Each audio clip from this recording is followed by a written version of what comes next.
moggasan Jaalladhii Gammadaatiin. Nadhii Gammadaa naannoo Oromiyaa aanaa Zuwaay Dugdaatti maqaan dhaloota isaa inni maatiin isaa isaaf moggaasan Qaasim Haaji Usmaan Roobaa jedhamuun beekama. Maqaan qoosaa inni ittiin waamamu yookiin immoo maqaan isaa kan qabsoo Nadhii Gammadaa jedhamuun beekama. Nadhiin bara 1955 keessa kutaa Arsii aanaa Zuwaay Dugdaa keessatti abbaa isaa Haaji Usmaan Roobaa fi haadha isaa Aadde Aaminaa Boorseerraa leenci ilmi Haaji Usmaan Roobaa gara addunyaa kanaatti dhufe.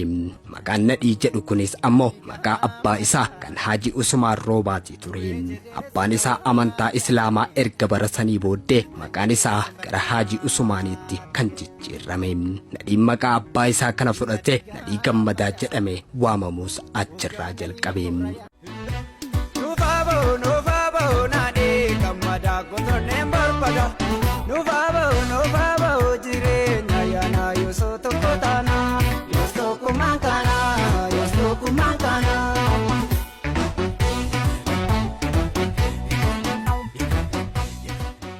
Nadhiin obboloota dhiiraa 8 fi obboloota durbaa 4 waliin dhalate.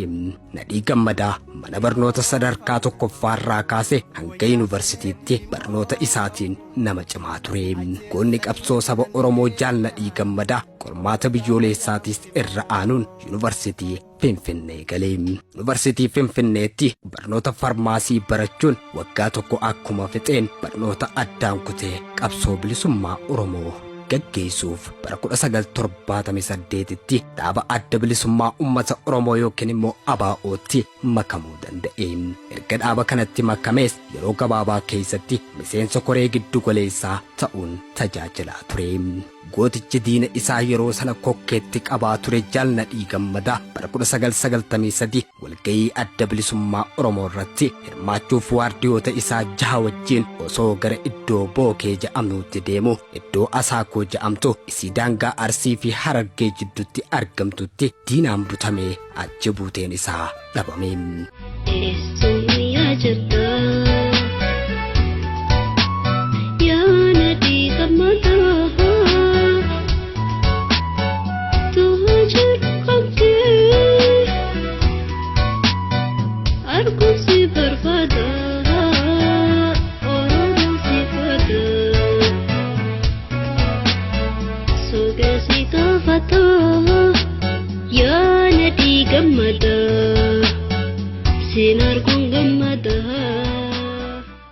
Nadhiin goota sammuu qaroo kan yoo dubbatu haasawa isaa jechoota akka rasaasaatti onnee namaa kutu dubbatu kan sagalee onnattummaa fi kutannoon dubbatu saniin Oromoota biratti hedduu beekama. Akka namoonni tokko jedhanitti yoo ta'eesi Nadhii Gammadaa gama naannawa Tigraay kanatti dararaan mana hidhaatti irra gahaa jira yoo jedhan kaan immoo Nadhii Gammadaa lubbuun hin jiru kan jedhanis baay'eedha. Garuu kunis ta'eesanis ragaa qabatamaan kan deeggarame miti. Goonni dhaloota fakkii abdii sabaa Jaalladhii Gammadaa akkuma sagalee haasawa isaa Nadhiin goota murannoo fi kutannoo dhugaa kan qabudha. Jechoota muraasa gatii qabdu kan yeroo sana haasawa isaa humna qabeessa saniin dubbachaa ture yookiin immoo Oromoon of beekee akka kaka'u taasisaa turenis akka ragaan barraa'ee jirutti yoo ta'eesi akkana jechaa ture. Bara 600 duraa bara 1886 akka lakkoofsa warra Awurooppaatti yeroo waraanni koloneeffataan gabroonfataa weeraraan Minilik biyya Oromoo keessaa kutaa Arsii jedhamee beekamu kana cabsee seenetti Oromoota haala addawaadhaan qophii meeshaa Afrikaa kan bonjaa fi eeboo kan immoo wantee biran dabarreen madaafaa fi qawwee dura dhaabbatanii waraana Minilik marraa 5 ol cabsanii deebisan yeroo injifatetti akka lammata mataa waliin qabanne gochuudhaaf cabsuudhaaf lafa jiichuudhaaf jaynoonni keenya hayyoonni keenya obboleettiiwwan dur dabran keenya nama 12,500 ol bakka harmi irraa itti muramee fi harki irraa itti muramee lafa kanatti hayyoota keenya deettuutu harmirraa muramee ilmoo isii akka hin hoosifne godhame. Lafa kanatti abbootii keenya kan dalagatanii ilmaan guddifatan kanii jaynummaadhaan biyya isaanii kabachiisuudhaaf lolatan akka hin jiraan akka ilmaan hin guddifan akka Oromoon hin bal'anne hin guddanne akka Oromoon lammata mataa ol qabatee mirga isaatiif hin dubbanne gochuudhaaf jechuudhaaf bakka hammeenyaa olaanaa itti dalagame. Biyya keenya isii jaalannu namanuu ta'u waliin qooddanna feenu immoo akka barbaannetti bulfachuun mirga keenya jedham. Osoo alagaan biyya keenya irratti nu bulchuuf lafa dhiitu kan hidhatee muratee dhaadatu nuti ammoo mirga keenya kabachiisuudhaaf wanti murannoof nu hanqisu hin jiru jedham. Hiree ummata Oromoo kan murteessu ummata Oromooti malee anaatu siif beekaa karaa kana deemtu malee kan nuun jedhuu fi kan afaan qawweetiin nu doorsisuuf jiraatu ummanni keenya fudhachuuf qophii hin qabu jedham. Seenaa abaaboota keenyaa kan aanooletti dhumanii san jiraachisuun biyya keenya Oromiyaa harka dhaloota ilmaan Oromoo qofatti galchuun bilisa baasuu dandeenya jedhaa tureen Jaannadhii Gammadaa. Gaafiin qabaa qeerroo gaafii qabaa eeyyan gaafii qabaa Nadhii Gammadaa mootichi qabsoo jalqabe keessuma bu'ee dhabame nutti miidhagii dhaloonni cinqame nutti miidhagii dhaloonni cinqame gaafiin qabaa ammas gaafiin qabaa hayyuun gaafii qabaa eeyyan gaafii qabaa Nadhii Gammadaa goota ijjisaa barbadaa yaadadhe garaan na bada gaafadhu malee abbootiin gadaa. Haa ta'utii Jaannadhii Gammadaa hundi keenyaa huu ummanni Oromoo bakkayyuu harka wal qabannee waliin dhaabbanne waan gootonni dhala Oromoo aanoolee itti wareegamaniif san gatii itti godhuudhaaf fuulduratti haa tarkaanfannu jechuun kunis dhaadannoo isaarraa himna. Yeroo mara Jaannadhii Gammadaa yoo haasaa waltajjii garagaraa irratti taasisu Oromoon tokko jechuun jecha isaa keessaa hin dhabamu. Namni akka kan uummata Oromooti bilisummaa Oromoo haa jiraatu. Oromoon haa ijaaramu. Qabsoo keenya itti fufna. Injifannu.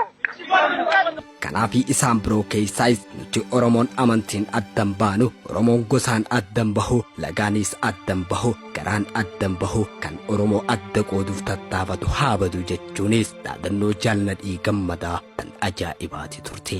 Biyya Oromoo irratti abbaan biyyaa Oromoodha yoo jedhu ammas jecha isaa biraatiin biyya Oromoo irratti Oromoo malee namni biraa muree murteessuus hin danda'u jedha.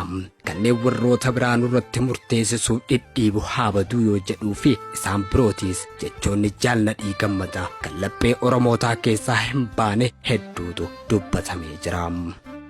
Yaasin barbareessi hawaasa miijala yaa illeentii fiigii dugda dachee gubbaa yaa leenca baroodii gaara leencaa keessa goota walumaa goota urjii qabsoo keessa barbaacha jaalladhii naa birmadha barbaacha jaalladhii naa birmadha barbaada jaalladhii naa birmadha barbaacha jaalladhii naa birmadha. Mee ammaas akkaatuma kanaan dhaloonni lammii isaa ijoolleen qaqqacaleen Oromoo jaalala Jaannadhii Gammadaaf qabanis bifa walalootiin fuula barreeffama seenaa Wikipiidiyaa isaa irratti barreeffamee jiru tokko yoo isin dhageessifnus akkana jechuun jaalala Jaannadhii Gammadaatiif qabanis ibsatanii jiranii.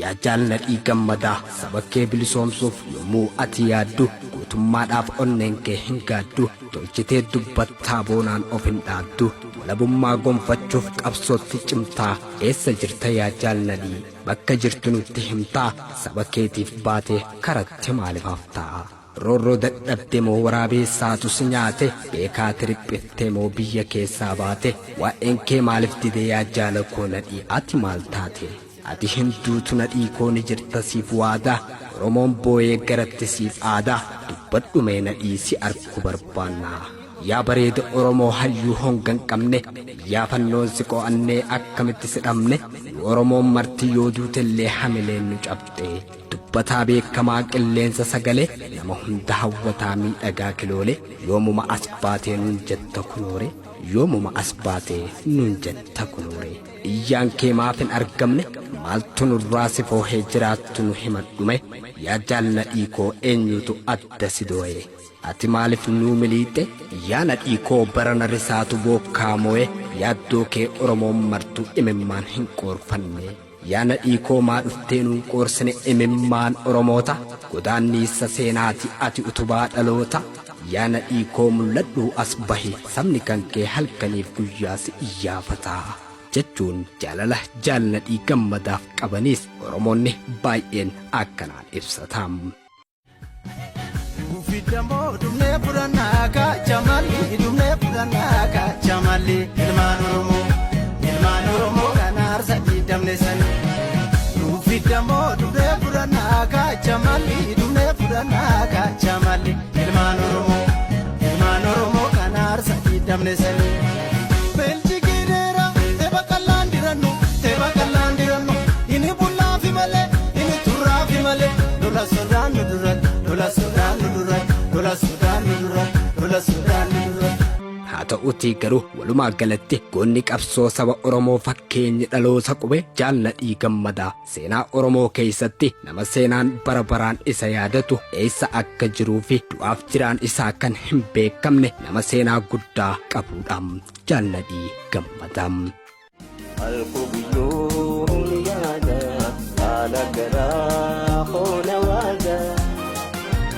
Galena di gamada achi butera bengada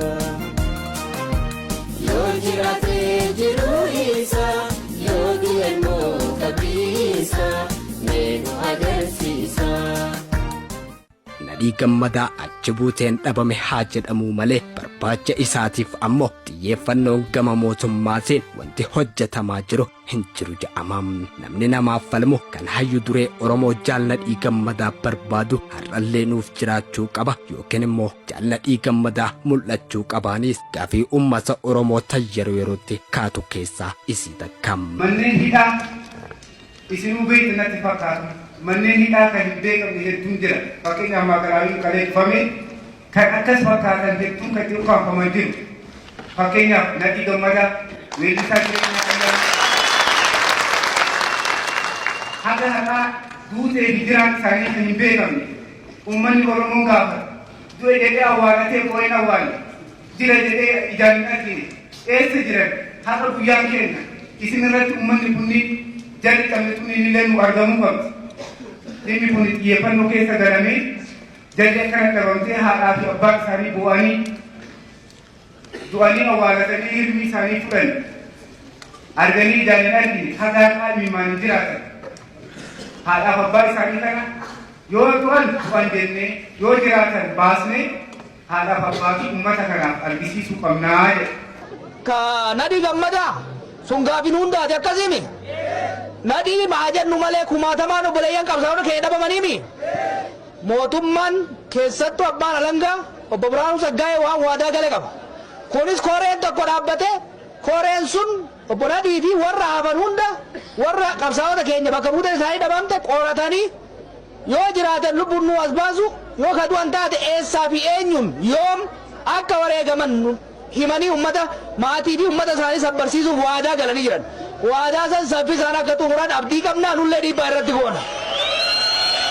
Kanaafis yaa Oromoo goonni qabsoo sabaa jaalladhii gammadaa rabbi du'aaf jiraa isaan haa dhageessisu jecha sagantaa keenya arraatiis isa seenaa jaalladhii gammadaa irratti waliin qindeeffanne kanumaan haa goolabnuuti qopheessee dhiheessuun kan isin biraan gahaa tures an Jamaal Abdulleetiin ture.